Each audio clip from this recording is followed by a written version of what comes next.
Matagal silang naghanap pero di nila natagpuan sila Lily at Fairy.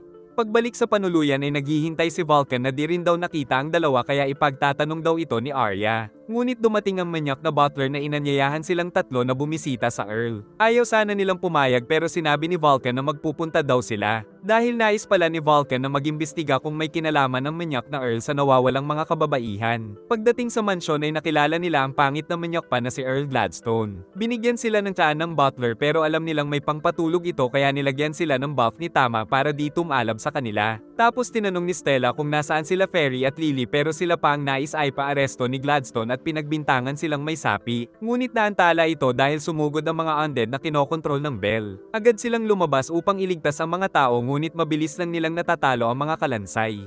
Isang bata ang iniligtas ni Vulcan at di ito makatayo kaya binuhat niya. Parang di nauubos ang mga skeleton kaya nagpa siya silang maghiwalay.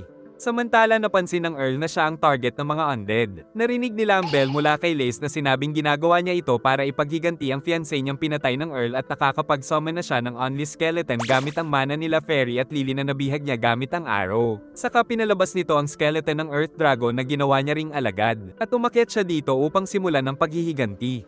Tinatalo ni Stella ang maraming skeleton ngunit napatalsik siya ng kalaban. Si Tama naman ay inatake ang buntot nito ngunit muli lang itong nabuo. Ginamit ni Arya ang bagong skill na Sacred Blade subalit malaki ang epekto sa kanya nito. Di pa rin makapag-evolve si Tama kaya kailangan nilang bigyan ng sapat na oras si Arya para mag-cooldown kaya sumugod sila. Ang mga tao ay bumuo ng sarili nilang defense line saka dumating si Vulcan para dalhin ang bata at gumawa siya ng firewall. Umatake si Tama ng apoy at sinalag naman ni Stella ang paa nito. Saka nagawang makuha ni Tama ang dalawa gamit ang kanyang buntot. Nakapag-cooldown na rin si Arya at nagsimula na ring mang-combo sila Stella at Tama sa undead. Saka muling ginamit ni Arya ang Sacred Blade sa kahinaan nito at tuluyang natalo si Lace. Subalit sa paggalaw niya ng bell ay dumating ang fiancé niya at sinabing tigilan niya na ang paghihiganti kaya naglaho na ang lahat ng mga skeleton sa paligid. Kinabukasan ay magkakaroon ng execution ni Lace.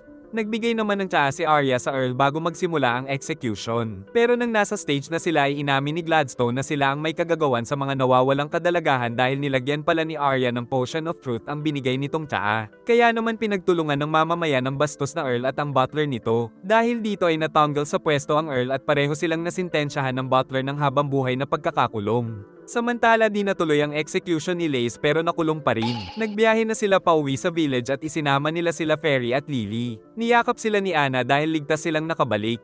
At naging sikat na sila dahil sa pagtalo nila sa Rank S Undead Dragon. Binigay din ni Anna ang bagong badge ni Arya dahil na-promote na ito sa Rank A at si Stella naman ay naging Rank B saka nag-inuman sila. Pinakain sila ng masasarap at binigyan ng 10-year supply ng mga prutas. Dahil di magkakasya sa apartment ay nagsuggest si Anna na kumuha na sila ng sariling bahay. Kaya nagtungo sila sa real estate agent at dinala sila sa malaking bahay na may malaking bakuran at meron ring malaking paliguan. Pagkatapos nilang maghakot ay walang magawa si Tama kundi magpahawak kay Stella bilang reward sa pagbubuhat nito ng mga gamit nila. Kinabukasan ay nagdala si Vulcan ng mga seafood upang ipagdiwang ang pagbili nila ng bahay. Pagsapit ng gabi ay aalis sana si Tama nang makita niyang meron na siyang third evolution. Nakita siya ni Stella na di daw makakatulog sa kakaisip kung anong iniisip ni Tama. Kaya sinabi ni Tama na meron na siyang third form. Ngunit na-excite lalo si Stella dahil mas lumakas pa si Tama. Kinabukasan ay nagpalabas ng puno sila Fairy at Lily.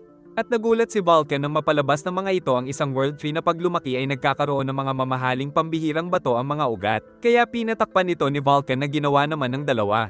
Nakagawa din ng Fountain of Life ang dalawa na nakakagaling ng lahat ng sakit. Dahil dito ay nagbabala si Vulcan na ang tulad nila Fairy at Lily ay madalas makidnap dahil sa kanilang pakinabang kaya kailangan nilang gawin itong sikreto. Napahanga si Tama sa mga kaalaman ni Vulcan. Nalaman din nilang may kakayahang gumawa ng armor si Vulcan gamit ang Orichalcum na iilan lang sa mundo ang artifact smith na nakakagawa. Dumating si Anna na nagbigay ng quest dahil may gumagalang malakas na monster sa first level ng labyrinth kaya meron ng mga nasawi. Natakot na lumabas sila Fairy at Lily ngunit ipinangako ni Tama na poprotektahan niya ang mga ito. Kaya naman isinama nila ang dalawa sa labyrinth at ipinakita ng Fairy at Dryad ang kanilang mga kakayahan sa pakikipaglaban. Naisip ni Tama na mahalaga silang dagdag puwersa para sa malayo ang pag-atake ng kanilang party. Nakita nilang isang A-rank troll pala ang napadpad sa first level ng labyrinth. Sinubukan nila Lily at Fairy ang kanilang mga atake pero wala silang kwenta para dito. Kaya sinugod sila at sinalag ni Stella at pinalo pa ni Vulcan ang paa. Saka dinaanan ni Arya ng mabilis na atake at binulag ito ni Lily, saka tinusok ni Stella pero umatake pa rin ito. Saka sumugod si Arya at ginamit ang Sacred Blade na tuluyan ditong tumapos. Subalit nakarating ang masamang balita sa Emperor na dumating na ang kinatatakutan nila, kaya nag-aabang na rin ang Sword Saint. Kinabukasan ay binalita ni Anna na pinapatawag sila ng Emperor. Dahil napakalayo ng palasyo ay kaagad silang nagbiyahe upang makarating sa lalong madaling panahon. Hanggang sa makita na nila ang Imperial Capital na Clariel. Naghihintay na pala sa kanila ang mga kawal at natuwa sila sa napakaraming tao at masasarap na pagkain. Pagdating sa palasyo ay kilala pala ng hari at ng prinsipe si Vulcan dahil isa siyang artifact smith. At sa War of Ragnarok ay isa rin pala si Vulcan sa mga hero at tinanggihan pala ni Vulcan ang trabaho sa palasyo dahil nais niya lang mag-chill. Dumating din ang Demon Lord na si Beelzebub at sinabing kailangan nila ng tulong para labanan ng Demonic Four bago pa nila ma-unseal si Mammon na isa sa 7 Great Demon Lords na balak buhayin ang lahat ng mga nasawing demon. Bagamat kinakabahan ay tinanggap nila ang misyon. Ngunit bago ang lahat ay kailangan muna silang gawa ni Vulcan ng malalakas na artifact at kailangan din nilang magsanay. Nagtungo sila sa mansyon ni Sword Saint Alicia para maging mentor ni Arya. Ngunit nang lumapit ito kay Tama ay kinabahan siyang baka malaman na isa siyang monster. Kahit isang wooden sword lang ang gamit ni Alicia ay ramdam nila ang matinding pressure sa paligid at mabilis itong nagtungo sa harap ni Arya. Sumugod naman si Arya ngunit naglaho ito bigla at napunta sa likod na sinabing nakapasa daw si Arya dahil di ito nagdalawang isip na sumugod kahit natatakot. Tinulungan ng iba pang blacksmith si Vulcan para mas mapabilis ang proseso pero siya ang naglalagay ng enchantment. Si Beelzebub ang magsasanay kina Fairy at Lily pero bago yun ay pinagbasa muna sila ng mga libro. Naisip ni Stella na pag natalo niya si Prince Julius ay matatapos na agad ang training ngunit siya pa ang napabagsak nito. Dahil masyado daw niyang sinasayang ang kanyang lakas. Pagod na pagod si Arya sa training ni Alicia. Dumating si Vulcan na sobrang close pala ng Sword Saint at una daw silang nagkita noong tinanggap siyang katulong ng Great Mage na ngayon ay asawa niya na. Ipinagluto sila ni Alicia ng masarap na dish na nagmula daw sa pinanggalingan ng Great Mage na mula sa ibang mundo. Pagsapit ng gabi ay alam pala ni Alicia na isa siyang behemoth pero pinabayaan na lang siya dahil alam nitong mabait si Tama. Kinabukasan ay nagpatuloy lang sila sa kanilang mga routine bilang paghahanda sa pakikipaglaban ngunit si Arya lang ang parang walang progress. Saka nabalitaan na dumating ang Demonic Force sa apat na magkakaibang direksyon at patungo na sila Cedric at ang Imperial Army sa dalawang lokasyon, kaya sila ang bahala sa dalawa pa na nagkataong ang isa ay homeland ni Alicia na Arthas at ang isa ay sa loob ng labyrinth. Isinama nila ang mga bata ni Cedric sa labyrinth. Pagpasok ay nakita ang nag-aabang ng mga monster at sakto ito dahil kailangan nilang matesting ang bago nilang mga artifact. Sumugod si Arya at natalo ang maraming monster. At si Stella ay nagkaroon ng shield na naga-absorb ng damage at ibinabalik sa kalaban. Mas lumakas na rin ang mga skill nila Fairy at Lily dahil sa pagsasanay nila. Subalit dumating ang mga rank A na mutant trolls at ipinaubaya nila sa mga bata ni Cedric ang mga ito. Ngunit sa nawasak na boss room ay nakaramdam sila ng nakakatakot na presensya kaya binigyan sila ni Tama ng buff bago pumasok. Nagpakilala ang isa sa Demonic Four na si Valsago at pinalabas ang dalawang malaking alaga nito. Umilag si Julius sa suntok ng Cyclops at tatakas na si Valsago kaya inatake siya ng Prince at ang mga kasama na ang bahala sa dalawang halimaw. Ginamit ni Arya ang bilis para tamaan ng Cerberus ng Sacred Blade sa katinira ni Tama ng Water Howling. Sinalag ni Stella ang Cyclops at ginamit ang Dragon Power, saka ito pinalo ni Vulcan at umatake na rin sila Fairy at Lily ng bago nilang combo. Samantala sinalag din ni Prince Julius ang atake ng Demon. At patuloy pa rin ang pakikipaglaban ng mga kasama sa dalawang alaga nito. Gumawa ng malaking sibat si Cyclops na ginamit sa kanila. Subalit wala nang sapat na lakas si Prince Julius kaya tuluyan na siyang tinapos. Tapos binigyan pa ni Valsago ng buff ang dalawang alaga bago ito umuwi. Napapagod na rin ang grupo at napatalsik ng Cerberus si Arya. Kaya nag-transform na si Tama gamit ang third form nito. Natalo ni Alicia ang maraming monster at hiniwa ang pinto kung nasaan ang isa sa Demonic Four na naging dragon. Subalit sa isang iglap ay naputol na pala ng Sword Saint ang leeg nito. Nabighani sila sa nakamamanghang third form ni Tama na sa isang atake lang ay nagawang masaktan ng dalawang halimaw. Dahil sa kulay gold ng mga mata nito ay inisip nila na isa siyang Holy Beast. Nang mapagtanto ng mga halimaw na di nila matatalo si Tama ay ginamit ng mga ito ang kanilang dugo. At unang umatake ang Cerberus na sinalag naman ni Tama ng Flame Howling. Subalit aatake na rin ng Cyclops kaya naghanda si Stella pero nagbabala si Vulcan na di uubra ang kanyang artifact pero inihanda na ni Stella ang Dragon Power saka nagbigay ng huling habilin at masayang tinanggap ang atake ng Cyclops. Dahil dito ay na-unlock ni Arya ang Excalibur na skill na tumalo sa mga mapaminsalang atake ng mga kalaban. Saka nagbalik na rin sa dating anyo ang alaga nilang pusa at nagdiwang sila sa pagwawagi. Nalaman na rin ni Valsago na natalo ang dalawa niyang alaga. Subalit pagbalik sa palasyo ay nabalitaan nilang ang Lumines naman na hometown ni Arya ang susunod na sasalakayin ni Volsaago upang makuha ang Philosopher's Stone na nagtataglay ng pambihirang mana kaya kailangan nila itong protektahan. Sumakay sila ng barko pauwi sa homeland ni Arya na Lumines bilang paghahanda sa nabalitaang susugod ng mga demon doon. Matapos ang ilang oras ay nakarating na rin sila sa gate ng Elf Village. Sinalubong sila ni Chief Elven upang bigyan sila ng pagpupugay sa kanilang pagtungo doon para protektahan ng Lumines. Nang mapansin ni Arya ang bagong mukha na representative pala ng Amazones na si Gosiona, masaya ang mga elf nang makita sila Arya at Alicia. Natuwa sila Fairy at Lily na nagtungo sa napakaraming puno ng village. Nang makita nila ang mandirigmang si Fione na may elemental cat at kababata pala ito ni Arya, pinagalitan nila ang dalawa dahil baka mawala sila.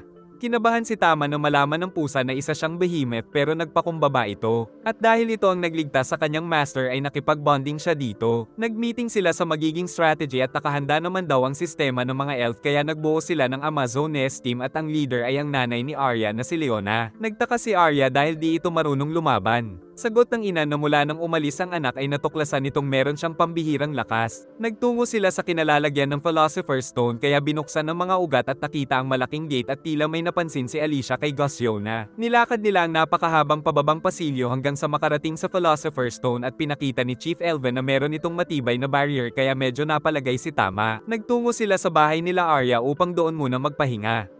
At sama-sama silang natulog ngunit si Gosiona ay nahuli ng Sword Saint na isa palang spy ni Volsaago dahil napansin niya ang mga mata nito. Kaya naman bago pa ito makapinsala ay tinapos niya na ang spy. Subalit nakatakas ang alaga nitong Quago na ibinalita ito kay Volsaago. Saka lumabas ang maraming portal na ginawang daanan ng napakaraming demon at agad namang pinatunog ang mga bell kaya nagising ang lahat at ipinakita ang pinuno ng mga ito na si Volsaago at umatake sila sa buong Elf Village. Kaya naglabas ng napakalaking barrier si Alicia upang protektahan ang buong lugar sa mga pinsala. Pagsugod ng mga demon ay napipinsala din sila ng barrier pero di nabahala si Volsaago dahil makakagawa siya ng mas marami pang demon at isa-isa ring nakakapasok ang mga ito kaya naman naghanda na ang lahat at binigyan sila ni Tama ng defensive buff. Umatake na si Vulcan at ginamit ni Stella ang shield at pinabalik ang atake ng kalaban. Nag-combo rin sila Fairy at Lily at pinaulanan ng mga ito. Si Arya ay mabilis na tinatalo ang mga kalaban sa bilis nito at si Tama ay nabutas ang isang Minotaur demon. Lumaban din ang mga tauhan ni Cedric at si Anna ay ginamit ang Ice Blade na nagpayelo sa mga kalaban saka pinrotektahan ni Cedric ang kanyang likod. Saka pinagyelo ang paligid at nagpadulas ang dalawa upang matalo ang maraming kalaban sa maiksing panahon. Lumaban din sila Fione at ang alaga nito. Mag-isa lang si Leona kaya minaliit siya kaso talsik sa kanya ang lahat ng demon. Dahil dito ay pinalabas ni Volsaago ang sarili niyang dragon. Mula sa itaas ay inatake niya ang barrier ng Sword Saint na nagkabutas at pagpasok ay pinaulanan siya ng malalaking palaso.